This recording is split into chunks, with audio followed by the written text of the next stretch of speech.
اعوذ باللہ من الشیطان اللعین الرجیم بسم اللہ الرحمن الرحیم قال اللہ تبارک و تعالی فی کتابہ المجید وفرقانہ الحمید بسم اللہ الرحمن الرحیم یا ایہا الذین آمنوا استجیبوا للہ وللرسول اذا دعاکم لما یحییکم۔ آداب زندگی کے حوالے سے ایک موضوع ہمارے ارد گرد جو انتہائی اہم بھی ہے اور ہماری دنیا اور آخرت دونوں کی تعمیر کے حوالے سے اس کا ایک بنیادی کردار بھی ہے، وہ ہے یتیموں کا ادب۔ یتیم کے حوالے سے، یتیم سے سلوک کے حوالے سے دین نے ہمیں کیسا ادب سکھایا ہے اور دینی ادب کیا ہے۔ قرآن کریم فرقان حمید میں ہمیں یتیم کے حوالے سے بڑی زبردست قسم کی اور انتہائی اہم آیات مطالعے کو ملتی ہیں جو ہماری رہنمائی فرماتی ہیں۔ متعدد آیات ہیں قرآن کریم میں، مثلا سورہ ضحیٰ میں ارشاد ہوا فَأَمَّا الْيَتِيمُ فَلَا تَقْهَرْ، یتیم کو خار نہ کرو، یتیم کو پست نہ کرو، یتیم کو مغلوب نہ کرو، یتیم پر زیادتی یتیم سے نہ کرو۔ اسی طرح سے سورہ انعام کی 152ویں آیت اور سورہ اسراء کی 134ویں آیت دونوں یہ فرماتی ہیں وَلَا تَقْرَبُوا مَالَ الْيَتِيمِ إِلَّا بِالَّتِي هِيَ أَحْسَنُ، یتیم کے مال کے قریب بھی نہ جانا مگر یہ کہ بہترین انداز میں، مفید انداز میں، اس طرح سے کہ یتیم کا مال محفوظ بھی ہو، اس کے مفادات محفوظ بھی ہوں، پھر اس کے مال کے پاس جاؤ اور اس کو اس طرح سے استعمال کرو کہ یتیم کے مفادات محفوظ ہوں، تو پھر کوئی حرج نہیں ہے۔ ایک اور آیت ہے سورہ بقرہ کی 220 نمبر، ارشاد ہوتا ہے وَيَسْأَلُونَكَ عَنِ الْيَتَامَى قُلْ إِصْلَاحٌ لَهُمْ خَيْرٌ، آپ سے پوچھا جاتا ہے یتیم کے بارے میں۔ وَيَسْأَلُونَكَ عَنِ الْيَتَامَى، یتیموں کے بارے میں آپ سے پوچھا جاتا ہے، ان سے فرمائیے قل، فرمائیے کہ ان کے امور کو اصلاح کی طرف لے کر جانا، ان کے مفاد کے حوالے سے کام کرنا، خرابی سے ان کو بچانا، یہ تمہارے لیے خیر کا باعث ہے، یہ تمہارے لیے نیکی کا باعث ہے، یہ تمہارے لیے نجات کا باعث ہے۔ اس لیے قرآن کریم کے ساتھ ساتھ احادیث مبارکہ میں، سیرت نبوی میں اور سیرت اہل البیت علیہ السلام میں یتیم نوازی کے حوالے سے بے تحاشا تعلیمات ملتی ہیں، چاہے امیر المؤمنین کی سیرت ہو یا حضرت زہرا سلام اللہ علیہا کی، یا پھر حضرات حسنین علیہ السلام کی، یا باقی ائمہ اہل البیت کی۔ یتیم کے حوالے سے ان کی جو سیرت رہی ہے وہ عجیب و غریب رہی ہے، اہتمام بھی بہت عجیب و غریب رہا ہے۔ یتیم کے مال کے حوالے سے، یتیم سے برتاؤ کے حوالے سے، یتیم سے گفتگو کے حوالے سے، یتیم بچے کی دلجوئی کے حوالے سے، یتیم بچے کے سر پر دست شفقت پھیرنے کے حوالے سے، یتیم بچے کو دلاسا دینے، امید دینے اور اس کی تربیت کے حوالے سے، یتیم بچے کی مدد کے حوالے سے، یتیم بچے کی مشکلات کو دور کرنے اور ضرورتوں کو پورا کرنے کے حوالے سے، گویا یتیم بچے کی زندگی کے مختلف پہلوؤں کے حوالے سے ہمیں نبی کریم اور ائمہ ہدیٰ علیہ السلام کی زندگی میں ایسے نمونے ملتے ہیں کہ ان کو دیکھنے کے بعد پھر یتیم کے حوالے سے دین کے اہتمام کا اندازہ ہوتا ہے کہ دین نے کتنا اہتمام فرمایا ہے۔ روایت ہے بحار الانوار کی، بحار الانوار کی اس روایت میں نبی کریم صلی اللہ علیہ وآلہ وسلم نے یہ فرمایا کہ جس نے یتیم کی حفاظت کی اللہ اس کا محافظ ہے، اللہ اس کی حفاظت کرتا ہے۔ گویا ہم نے اگر یتیم کے حوالے سے کوئی قدم اٹھایا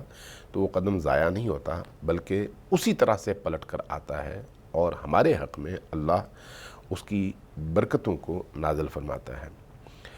امیر المؤمنین علی ابن ابی طالب علیہ الصلوۃ والسلام کا ایک جملہ ہے اور بڑا ہی دردناک جملہ ہے، اللہ اللہ فی الایتام، یہ الکافی کی روایت ہے، اللہ اللہ فی الایتام، اللہ کا واسطہ،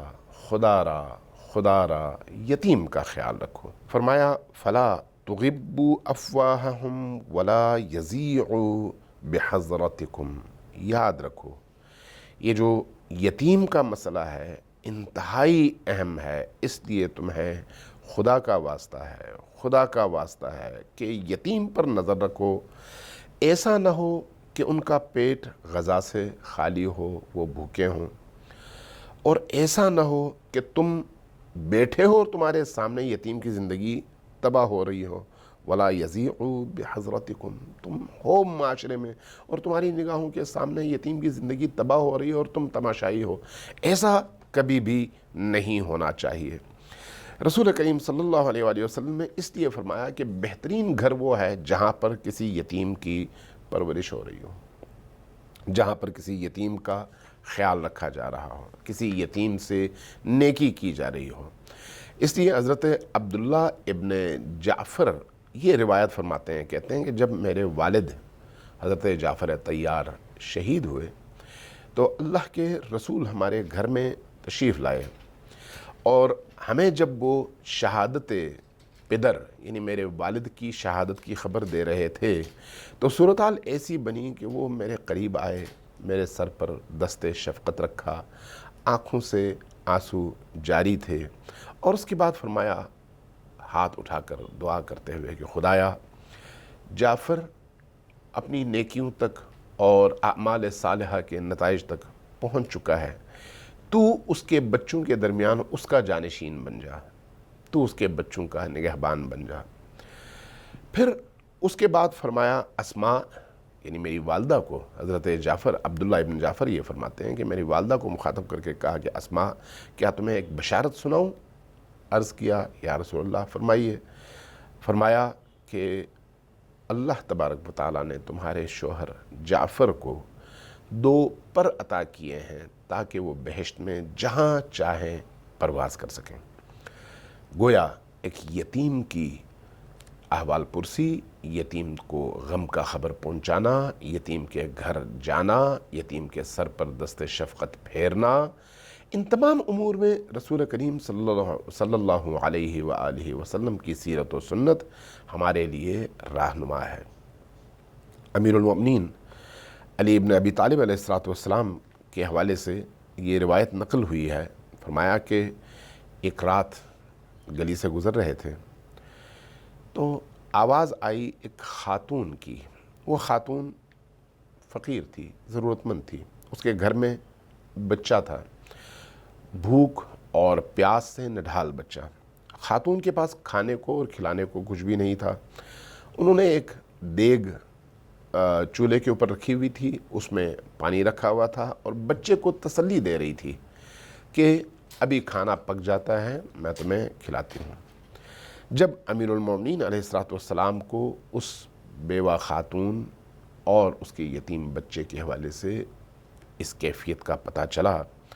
تو آپ نے قمبر کو گھر کی طرف بھیجا۔ قمبر گئے، گھر سے کھجور، آٹا، گھی، چاول اور کچھ روٹیاں لے کر آ گئے۔ امیر المومنین علیہ الصلوۃ والسلام نے ان سے یہ سامان اٹھایا، اپنے کندھے پہ رکھا اور اس خاتون کے گھر کی طرف چل پڑے۔ قمبر نے بڑا اصرار کیا کہ یا امیر المومنین مجھے دیجئے، میں اٹھاتا ہوں۔ آپ نے قبول نہیں فرمایا۔ اس خاتون کے گھر پر دستک دی۔ جب اس خاتون نے اجازت دی، آپ قمبر کے ساتھ داخل ہوئے۔ داخل ہونے کے بعد اب خاتون سے کہا کہ آپ ایک طرف رہیں، اپنے ہاتھوں سے کھانا پکایا، اپنے ہاتھوں سے پلیٹوں میں ڈالا، پھر اس کے بعد اس بچے سے اور اس کی ماں سے کہا کہ اب آپ یہ کھانا کھائیے۔ ان کو کھانا کھلانے کے بعد بچے سے کچھ دیر کھیلتے رہے، اپنے جس طرح سے رسول کریم صلی اللہ علیہ وآلہ وسلم کے حوالے سے ہمیں ملتا ہے کہ آپ اپنے نواسوں حضرت امام حسن اور حضرت امام حسین علیہ الصلوۃ والسلام سے کھیلا کرتے تھے، اور ہاتھ اور پاؤں دونوں زمین پر رکھ کر ان کو سواری کی طرح سے چلتے تھے، ان سے کھیلتے تھے، ان کو ہنساتے تھے، اسی طرح سے امیر المؤمنین علی ابن ابی طالب علیہ الصلوۃ والسلام نے ان یتیم بچوں یا بچے کی آنکھوں میں جو آنسو دیکھے، اس کی وجہ سے کھانے کے بعد اب اسی طرح سے جس طرح سے نبی کریم امام حسن اور امام حسین کے ساتھ اس طرح کا شغل فرمایا کرتے تھے اور اپنی محبت کا اظہار کرتے تھے، آپ نے ان یتیم بچوں کے ساتھ یہی کام کرنا شروع کر دیا۔ آواز نکالتے، بچے خوش ہو جاتے۔ جب بچے ہنسنے لگے، خوش ہونے لگے، تو اس کیفیت کے بعد امام علی امیر المؤمنین علیہ الصلوۃ والسلام قمبر کے ساتھ گھر سے باہر آئے۔ جب باہر آئے تو قمبر نے امیر المؤمنین سے پوچھا، یا امیر المؤمنین، میں نے آج تک آپ کو اس انداز میں کسی بچے کے ساتھ کھیلتے ہوئے اور اس کو ہنساتے ہوئے نہیں دیکھا۔ کہاں وہ علی جو شاہ ولایت ہیں، کہاں وہ علی جو زمین پر اللہ کی حجت ہیں، کہاں وہ علی جو امام الاولیاء ہیں، اور کہاں آپ کا ایسا رویہ ایک یتیم بچے کے ساتھ؟ فرمایا کہ یہ اس یتیم بچے کے لیے ہے۔ کیوں؟ اس لیے کہ یتیم بچہ جب میں گھر میں داخل ہوا تو وہ رو رہا تھا، میں چاہ رہا تھا کہ جب میں نکلنے لگوں تو اس کی روتی آنکھوں میں ہنسی اور خوشی کے آثار دیکھوں، اس لیے میں نے یہ کام کیا تاکہ یہ بچہ خوش ہو اور خوشی کے ساتھ ہمیں رخصت کر سکے۔ اس لیے یتیم کی تأدیب، یتیم کی تربیت اور یتیم کی تعلیم و تربیت کے حوالے سے بھی ائمہ ہدی علیہم الصلوۃ والسلام نے ہمیں ذمہ دار قرار دیا ہے کہ ہم اپنے ارد گرد کے یتیم بچوں کی کفالت کے حوالے سے اور ان کے خیال رکھنے کے حوالے سے ہر صورت میں ہم اپنا فریضہ نبھائیں۔ یتیم کے مال کی حفاظت کے حوالے سے انتہائی زیادہ تاکید کی گئی ہے۔ یتیم کے مال کی حفاظت ہم پر فرض ہے، لیکن اس کے مال میں تصرف کی ہمیں کسی بھی طرح سے اجازت نہیں ہے۔ ہاں، اگر یتیم کے نام پر کھیت ہیں، مال مویشی ہے، گاڑی ہے، مکان ہے، کوئی اور چیز ہے، اور وہ یتیم بچہ یا اس کی ماں اس کی دیکھ بھال کرنے سے قاصر ہیں، تو پھر جو لوگ یہ کام کر سکتے ہیں وہ دیکھ بھال کریں، ضائع ہونے سے بچائیں، اور اس کا معاوضہ وہ لے سکتے ہیں۔ اگر کھیتی باڑی ہے تو اس کو زمینوں کو آباد کرنے کے حوالے سے، کرائے کا مکان ہے، گاڑی ہے، باقی چیزیں ہیں، ان کی حفاظت کے حوالے سے، ان کو اپ ڈیٹ رکھنے کے حوالے سے جو زحمتیں اور جو محنتیں ہیں، اس کی مروجہ مارکیٹ کی اجرت وہ لے سکتے ہیں، اس سے زیادہ کسی بھی صورت میں نہیں لے سکتے۔ لیکن قرآن کریم نے بڑا ظریف نکتہ بیان فرمایا ہے۔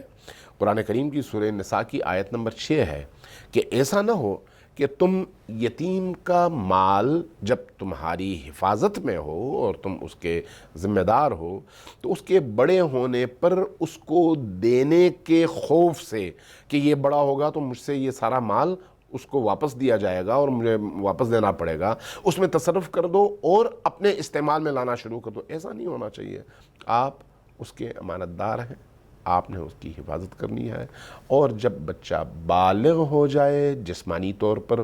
اور رشید ہو جائے ذہنی اور فکری طور پر، یعنی وہ اس قابل ہو کہ اپنے مفادات کی حفاظت کر سکے بالغ ہونے کے بعد، تو اس صورت میں اس کو من و ان تمام مال واپس کرنا ہماری ذمہ داری ہے۔ اس لیے یتیم کی پرورش کے حوالے سے روایات ہمیں بتاتی ہیں کہ جن کے دل سخت ہو گئے ہیں وہ اپنے دلوں کو نرم کرنا چاہیں تو یتیم کے ساتھ بیٹھیں، یتیم کے ساتھ دسترخوان پر بیٹھیں، یتیم کو سینے سے لگائیں، یتیم کے سر پر دست شفقت پھیریں، اس سے محبت کا اظہار کریں۔ اس کے نتیجے میں انسان کا دل نرم ہو جاتا ہے، انسان کے دل کے اندر نورانیت آ جاتی ہے۔ اپنے ساتھ بٹھا کر اس کو کھانا کھلانے سے اور اس کو سینے سے لگانے سے انسان کے دل کی سختی ختم ہو جاتی ہے۔ اس لیے یتیم کی آپ جتنی عزت اور توقیر کریں گے، روایت ہمیں بتاتی ہے کہ اللہ آپ کو وہی عزت اور توقیر عطا فرمائے گا۔ بہار الانوار کی روایت ہے کہ وَمَنْ أَكْرَمَهُمْ